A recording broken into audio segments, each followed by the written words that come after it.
Hello guys, let's meet Maria Gigantes, our almost non-existent beauty queen, international crown from the Philippines, thanks to Arnold Vega Villa, who appointed her as our official representative in Cambodia's Universal Woman. First time ever for the Philippines to join this pageant, and Maria Gigantes clinched the title for the Philippines. Let's watch Maria Gigantes' speaking prowess here in the Philippines local pageant, and when she won the title of Universal Woman in Cambodia this 2024.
Built and the friendships that I've built with designers and artists all over Cebu, that is the melting pot and creative capital of the Philippines, allowed me to inspire them to collaborate with each other and teach local communities basic skills in sewing, pattern making, cutting hair, and even tie-dyeing and lace making.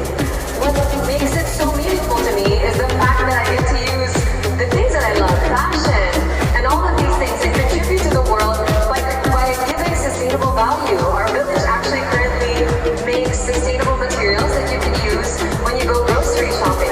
And the youth is highly encouraged and even given incentives when they are able to convert businesses to sustainable practices. And I actually have some samples that I brought with me during my Beauty with a Purpose presentation. Well, not here, but maybe I can show you backstage. And I had a conversation actually with your fellow Miss World, Miss Caterina Rodriguez. I showed her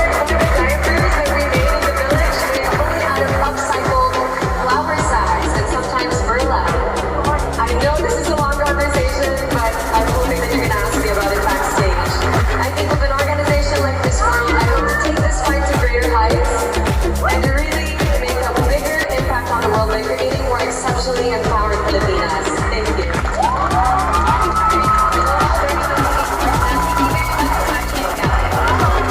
Our first ever Universal Woman Philippines.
one emotion I felt since Sir Arnold appointed me that is gratitude. Everybody who's here today from Chiclea, I know everybody calls her national director now, but I've never been able to shake calling her teacher since I was 7. But watching her life has inspired me so much. She's such a strong woman who did not even think about the ceiling before birthing. There is no limit. There is truly no limit. Everything she achieves just blows my mind entirely. And then, of course, I would like to begin by thanking my Mega World family. Thank you for hosting this event today. This is very special to me as a thanks to the Sampalita campaign because representing a company that supports the revival of our local farming industry is something that I stand for. I'm from an island myself, and I'm trying my best to support the revival of fishermen. And of course, since we face so many calamities together with their families as well, but more of our later pageant fans. I would like to thank as well, of course, our guests for coming here today. Miss Valentina and Sir Alexander. This is such a special moment for the Philippines. Not only to have our first universal woman, but to be graced by yourselves, my goodness. I'm honored. And of course, being able to question you guys earlier and talk to you and pick your brains has really given me so much insight on what the competition is about. And it just verified to me how I felt when I was told about the Universal Woman. That it is really truly more than a pageant. Truly advocates inclusivity, and of course it's really about making the world a better place in the most genuine way, not just in words, but in actions as well. I'd also like to thank my Dutch family who supported me, my family from Mazay Island and my family from Argao. I actually just came from Cebu this morning from another Mega World property in Mactan, New Town. Because Philippines, I've waited for this moment for so long, and just when I thought that the opportunity had passed me, this kind of just arrived. And I thought, who am I to refuse a blessing? I finally have a chance to represent my beloved Philippines. That each part and parcel, every single island has become a part of me. I've learned so much, and I appreciate so much of our country. Having been a product of a heritage that is half influenced by our Spanish ancestors, and of course half influenced by natives, Filipino natives. My father, who is in the audience, comes actually from a long line of fishermen who has taught me so much about nature. The waters in the islands, the waters that divide us are also the waters that connect us. And I hope to talk more about that in my journey as a universal woman. Because I've been working very hard with several organizations so that we can truly put the Philippines' best foot forward. So everyone, thank you so much for coming here today. Our defense, I'm so grateful to be here, and I cannot wait to represent the Philippines. Thank you, Rihanna. Thank you so much for you. So thank you so much, Maria. To me, Universal Woman means the future. I learned in working with this organization that I want to live in a world that is filled with respect and collaboration. One that encourages us to step into our differences instead of ignoring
And there you have it, guys. Maria Gigantes successfully represented the Philippines internationally and clinched the title of Universal Woman 2024.